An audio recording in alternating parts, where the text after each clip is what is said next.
don't trust that. Not at all. And it's right hemisphere dominant.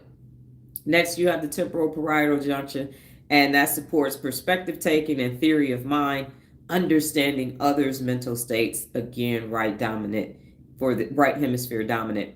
Next, you have the orbitofrontal cortex, and that evaluates social rewards, reinforces trustworthy behavior. It's bilateral. And then finally, you have the precuneus posterior cingulate cortex, and that is for self reflection, social identity, and reputation management.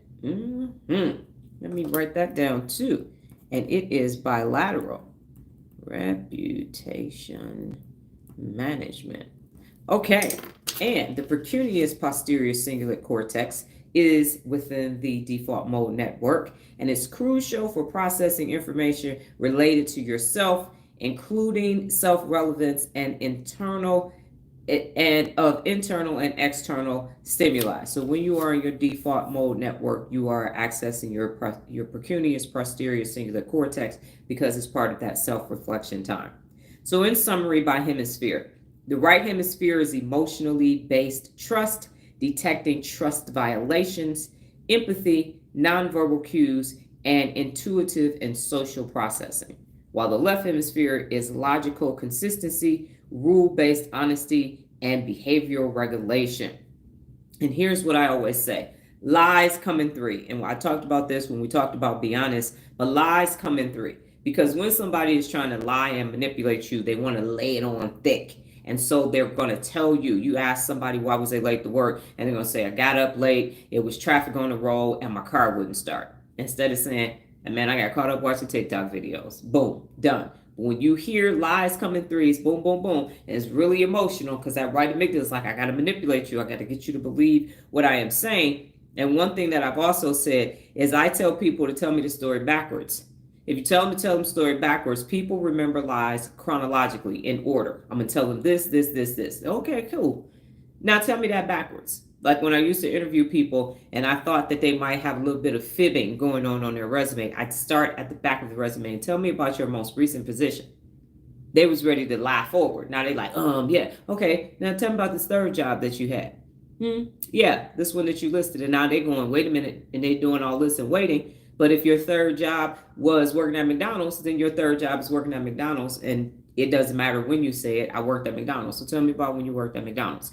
So you can catch people, unfortunately, unaccountable people lie, but you definitely, if you hear it three times and you tell the person to tell it to you backwards, now you know that there might not be some complete truth and honesty in there. Next is, how do these work together? So to establish trust, because the principle is establish trust and to be trustworthy. So to establish trust, you use the temporal parietal junction and the posterior superior temporal sulcus to read others' intentions. So you're checking it out. Is this person lying to me? Or are they telling me the truth? Then the amygdala and the insula gauge emotional safety and authenticity. So is this person their self? Are they authentic? That's what the A in real is for the book. Can you be honest? Can you be your real 100% authentic self? Next is the ventromedial prefrontal cortex and the orbitofrontal cortex. And this helps evaluate the social value of being trustworthy. And then finally, the dorsolateral prefrontal cortex governs your ability to act with integrity. Now, back in the day, integrity used to be more on the menu. And now it kind of is like parsley. It might be on your dish. It might not be on your dish. It's like optional. You know how they go, do you want to go large with that? Would you like to supersize that? So it's like, you want some integrity with that? Like, nah, fuck it. I don't need no integrity. I'm good. Let's just roll with it. Lean with it, rock with it, roll with it. So it's a dying art. Integrity is becoming a Tyrannosaurus Rex. It's like, oh my goodness, they have integrity. Shit.